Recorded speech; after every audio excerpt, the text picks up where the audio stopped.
Voici donc les cours sur les transports. Donc là, vous avez vu dans ce diapo, enfin dans cette diapo, pardon, une énumération des différents modes de transport. Donc bien sûr, vous avez le transport maritime qui est le plus utilisé pour tout ce qui est produits volumineux, le transport aérien qui, bien évidemment, joue un rôle important au niveau de la rapidité. Le transport routier, c'est on le met une prestation incontournable car complémentaire, ben oui, parce que c'est généralement ce que l'on prend au moins pour le pré-acheminement et post-acheminement. Ensuite, le transport ferroviaire, c'est très bien lorsqu'il y a un réseau ferré. Par exemple, en Calédonie, ne rêvons pas impossible. Et puis, on ne pourrait pas non plus importer en Calédonie avec comme moyen de transport principal le train, puisqu'on n'a pas encore de tunnel comme sous la Manche. Et les autres modes, eh bien, on verra, on va les énumérer, enfin, on va les étudier un par un, que ce soit l'intermodal, multimodal, etc. Et puis, n'oublions pas ce que l'on néglige, mais qui est important pour des matières premières comme le gaz et le pétrole, eh bien, le transport par gazoduc et oléoduc.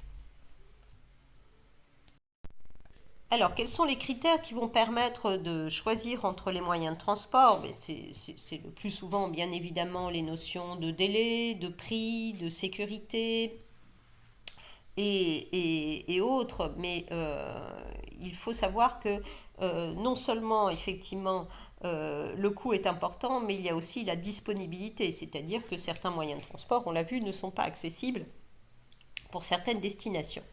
Donc, il faut tenir compte du coût puisque ce coût va varier énormément entre des transports comme par exemple le bateau et l'avion. La sécurité aussi, puisque on a par exemple des voies maritimes qui sont dangereuses, ou aussi en camion, si on veut le transport principal en camion, ben, des voies, des routes également qui sont très dangereuses avec du piratage, par exemple. Le délai est important parce que si on veut des délais extrêmement comprimés, il faut bien évidemment choisir des moyens de transport rapides comme par exemple l'avion. Et puis tout va dépendre également de la nature des marchandises, puisque si vous avez des marchandises surgelées ou des animaux vivants ou encore des marchandises telles que par exemple des minerais, eh bien on ne pourra pas tout transporter soit en avion, soit en bateau, etc. Donc il est certain que avant de choisir d'office un moyen de transport, il faut étudier ces différents critères qui sont extrêmement importants. Donc là, dans cette diapo, vous voyez quelques exemples de prix différents, notamment parce qu'ils dépendent le plus souvent du fuel et ils ont des consommations différentes. Donc vous voyez le prix d'un conteneur qui va arriver d'Europe à Nouméa, par exemple, qui vient aussi d'Australie ou de Shanghai. Vous voyez des prix totalement différents.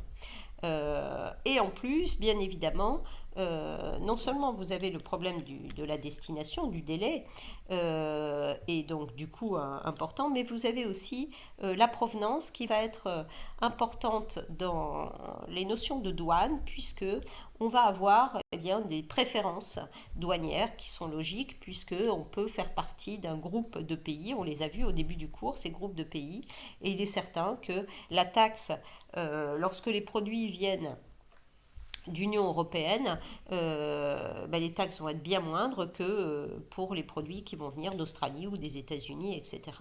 Donc c'est également à prendre en compte parce que quelquefois, eh bien, ça peut faire la différence par rapport au pays d'origine et on pourra privilégier tel ou tel moyen de transport.